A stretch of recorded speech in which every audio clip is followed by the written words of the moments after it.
ஒரு அரசன் போட்டி ஒன்றை அறிவித்தான். கோட்டைக் கதவை கைகளால் திறந்து தள்ள வேண்டும். வெற்றி பெற்றால் நாட்டின் ஒரு பகுதி தானமாக வழங்கப்படும். தோற்றால் தோற்றவனின் கை வெட்டப்படும். மக்கள் பலவாறாக யோசித்து பயந்து யாரும் போட்டியில் கலந்து கொள்ளவில்லை. ஒரே ஒரு இளைஞன் மட்டும் போட்டியில் கலந்து கொள்ள முன் வந்தான்.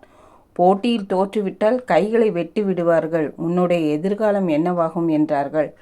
அவன் சொன்னான், ஐயா, வென்றால் நானும் ஒரு அரசன், தோற்றால் கைகள் தானே போகும், உயிரில்லையே என்று கூறிவிட்டு கோட்டை கதவை இளைஞன் தள்ளினான்.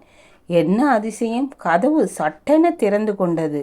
ஏனென்றால் கோட்டை கதவுகளில் தாழ்பால்கள் போடவில்லை, திறந்துதான் இருந்தது. பல பேர் இப்படித்தான் இருக்கிறார்கள். தோற்று விடுவோமோ, எதையோ இழந்து விடுவோமோ என்று எதற்கும் முயற்சிக்காமலேயே விட்டு விடுகிறார்கள்.